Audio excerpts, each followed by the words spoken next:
Hello everyone, I hope आप सब अच्छे होंगे। तो आज हम स्टार्ट करने वाले हैं असेसमेंट और इवैल्यूएशन के बारे में। टाइप्स करेंगे उनकी, राइट, इवैल्यूएशन की भी और असेसमेंट की भी। और ये टॉपिक थोड़ा लंबा रहने वाला है, इस पे बहुत सारे क्वेश्चंस बनते हैं।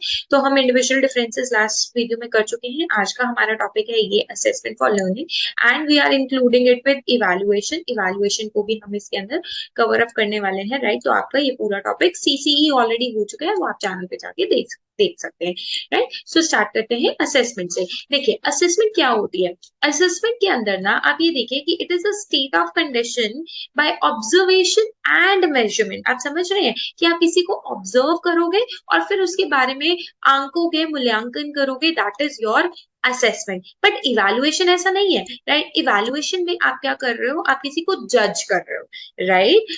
या फिर आप किसी का कंपैरिजन कर रहे हो किसी सिमिलर थिंग्स के साथ, किसी और बच्चे के साथ या किसी स्टैंडर्ड के साथ। कि अच्छा, एक आपके पास चार्ट है, उस चार्ट में लिखा है 90% वाले जो होंगे वो A+ होंगे, जो 90 से नीचे होंगे वो 80 से ऊपर होंगे और 90 से नीचे होंगे, राइट। वो आपके ए वाले होंगे। तो इस तरीके से ये जो स्टैंडर्ड है, राइट, तो ये जो स्टैंडर्ड दिया गया है ना, that is also a part of evaluation, जिसमें आप जज कर रहे हैं बच्चे की लर्निंग को, राइट। तो असेसमेंट के अंदर हम जजमेंट नहीं करते, हम सिर्फ उसको ऑब्जर्व करते हैं, राइट। ये चीज ध्यान रखिएगा। अब हम इवैल्यूएशन की बात करें तो इवैल्यूएशन के अंदर एक होता है नॉर्म रेफरेंस टेस्ट, एक होता है क्राइटेरियन रेफरेंस टेस्ट। दोनों ही वेरी वेरी इंपॉर्टेंट है for all the teaching exams. अब इसका मतलब क्या है, ये एक ऐसा स्टैंडर्डाइज टेस्ट है that are design to compare. So please mark this word compare. तो यहाँ पर कंपैरिजन हो रहा है, बट किसके साथ? Rank test takers. It means किसी बच्चे के साथ नहीं हो रहा है। यहाँ पर आपको एक इंफॉर्मेशन दी गई है और आप उस इंफॉर्मेशन के साथ क्या कर रहे हो, कंपैरिजन कर रहे हो।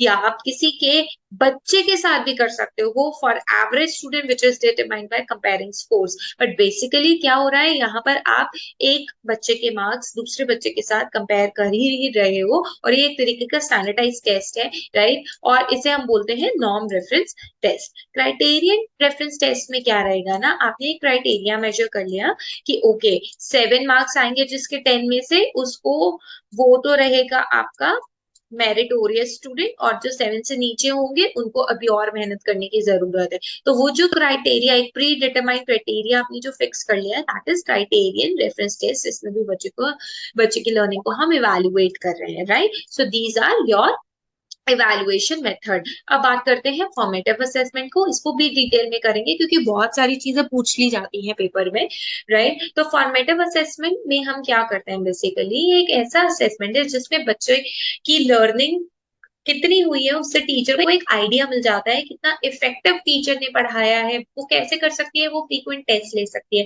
फ्रीक्वेंट असाइनमेंट्स दे सकती है, प्रोजेक्ट दे सकती है, उसको ऑब्जर्व कर सकती है, ठीक है। ऑलवेज पेन पेपर टेस्ट की जरूरत नहीं है यहाँ पे, राइट। और टीचर यहाँ पे अपना ऑनेस्ट फीडबैक देगी कि बच्चा कहाँ पर स्टैंड कर रहा है ना। So that is formative assessment. इसके अंदर ये शॉर्ट टर्म रहता है बेसिकली, और इसके अंदर आप बच्चे को मीनिंग मेकिंग तरीके से, मतलब नया कंटेंट देते हैं कि बच्चे ने कितना उस कंटेंट को समझा, और बच्चे को कितना, यहाँ पे एक बुलेट नहीं आएगा, feedback to the learner is quick. आप बच्चे को, अगर जो टेस्ट में गलती करता है तो आप उसको फीडबैक देते हो और वो उसको सुधार सकता है। तो सुधार के जो तरीके हैं वो आप फॉर्मेटिव में यूज करते हो। फॉर्मेटिव के अंदर हमेशा ध्यान रखिएगा, फॉर्मेटिव में teachers to rethink their instructional strategy. Teacher अपनी इंस्ट्रक्शनल स्ट्रैटेजीज को चेंज करते हैं, क्योंकि अगर वो रिजल्ट नहीं दे रही है तो कहीं ना कहीं वो लैक कर रही है टीचर की स्ट्रैटेजी, ठीक है। टीचर का रोल यहाँ पे कोच की तरह रहता है, क्योंकि टीचर क्या कर रही है, यहाँ पे इनफॉर्मल तरीके से पढ़ाएगी, राइट। और बेसिकली जब वो टेस्ट लेगी तो वो फॉर्मल तरीका हो सकता है, बट यहाँ पर बच्चे को लर्न करने की और इम्प्रूव करने की गुंजाइश सबसे ज्यादा रहती है, राइट। अगर हम समेटिव की बात करें तो समेटिव जो रहेगा, it is the measurement for purpose of improving it, but we call it evaluation. हम यहाँ पे इसको इवेल्युएशन क्यों कह रहे हैं, इसको हम अगली स्लाइड में समझते हैं।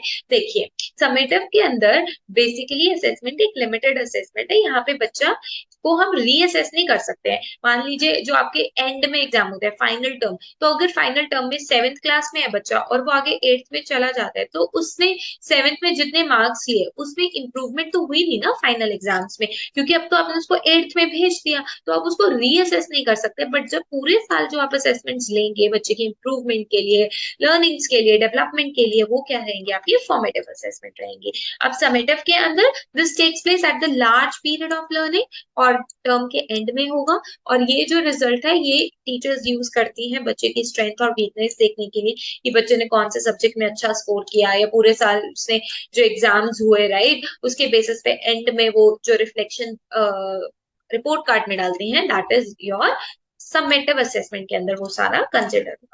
राइट, अब बात आती है पोर्टफोलियो की, ये भी बहुत इंपॉर्टेंट है, ये प्लीज स्टार मार्क कर लीजिएगा इसको। पोर्टफोलियो को इंटरिम असेसमेंट भी बोलते हैं, इस सीटेट में पूछा गया क्वेश्चन है, और एक बार ये केवीएस में भी आया था कि पोर्टफोलियो को इंटरिम असेसमेंट बोलते हैं। ये बेसिकली ऐसी असेसमेंट है जिसको हम ओकेजनली लेते हैं over a longer period of time. ठीक है, इसके अंदर हम जो फीडबैक देते हैं बच्चे को वो ज्यादा फॉर्मल होता है। ठीक है, इसमें प्रोजेक्ट, रिटर्न असाइनमेंट और टेस्ट सब दे सकते हैं।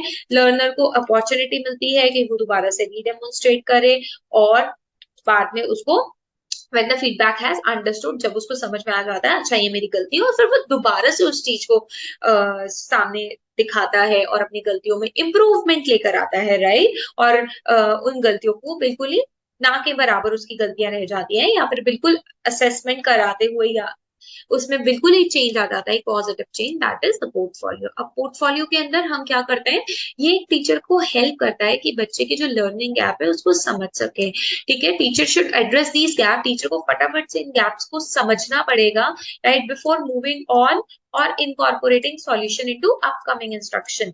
राइट, तो जो नेक्स्ट इंस्ट्रक्शन टीचर देने वाली है वो टीचर बच्चे के इंटरम असेसमेंट के ऊपर देगी, क्योंकि असेसमेंट से वो जान चुकी है कि बच्चे की लैकिंग यहाँ पर है, तो अब जो उसकी नई इंस्ट्रक्शंस होंगी वो किस बेसिस पे होंगी, वो उसके पहले की अंडरस्टैंडिंग की उसने कितना समझा और कहाँ पे उसको प्रॉब्लम आ रही है, उसके बेसिस पे टीचर अपनी जो उसकी टीचिंग्स होंगी उसमें चेंजेस लाएंगे। तो ये याद रखिएगा, ये पोर्टफोलियो में करता है। अब very very important, assessment for learning. अब फॉर लर्निंग से आप क्या सीख रहे हैं, that where the learners are in the learning, बार बार लर्न करते रहेंगे, where they need to go and how best to get there, तो वो फॉर से आप लर्न कर लीजिए फॉर्मेटिव। ठीक है, तो फॉर्मेटिव असेसमेंट जो पूरे साल चलेंगे बच्चे के इंप्रूवमेंट के लिए, and the formative assessment is the best assessment, जो कि आपसे क्वेश्चन पूछा जा सकता है कि कौन सी बेस्ट असेसमेंट रहेगी बच्चे की लर्निंग के लिए, तो वो फॉर्मेटिव रहेगी, क्योंकि बच्चा उसमें सुधार लेकर आ सकता है जहां पे उसकी गलतियां होंगी। ऑफ से हम समझते हैं समेटिव असेसमेंट। समेटिव असेसमेंट जिसमें हमको जज करने के लिए, इवेलुएट करने के लिए, बच्चे की अचीवमेंट को इवेलुएट करने के लिए उसको स्टैंडर्डाइज तरीके से इवेलुएट करते हैं, that is the summative assessment. ये मैं अभी आपको पहले बता चुकी हूँ, राइट, बट ये असेसमेंट में कवर करना था। अब लास्ट रहता है असेसमेंट एज लर्निंग। अब एज लर्निंग का मतलब क्या होता है, यहाँ पे बच्चे सेल्फ, प्लीज इस चीज को ध्यान में रखिएगा, ये बहुत इंपॉर्टेंट वर्ड है सेल्फ। यहाँ पे बच्चे सेल्फ लर्निंग करते हैं। देखिए, this is the use of a task which help student to use assessment to improve their own learning. Self and peer assessment allow students to reflect on their own learning. अब खुद वो assess करते हैं और उनके peers, उनके जो friends हैं वो असेस करते हैं। ठीक है, जो एक ही क्लास में है, making adjustment so that they achieve the deeper understanding. तो उन्होंने कोई टेस्ट किया और वो टीचर ने बोल दिया कि टुडे जो लर्निंग होगी वो असेसमेंट एज लर्निंग होगी। इट मींस कि एक दूसरे का जब हम कॉपीज चेक करने को बोलते हैं, छोटा सा टेस्ट लेते हैं 5 मार्क्स का और बोलते हैं कि अब बच्चे आपस में अपनी नोटबुक्स शेयर करेंगे और फिर चेक करके बताएंगे कहाँ कहाँ गलतियां और कहाँ कहाँ इंप्रूवमेंट की जरूरत है, that is assessment as learning. I hope ये चीज आपको क्लियर हो गई होगी। So thank you so much for watching, and please do hit the like button, और अगर आपको वीडियो समझ में आई तो please do subscribe the channel. Thank you.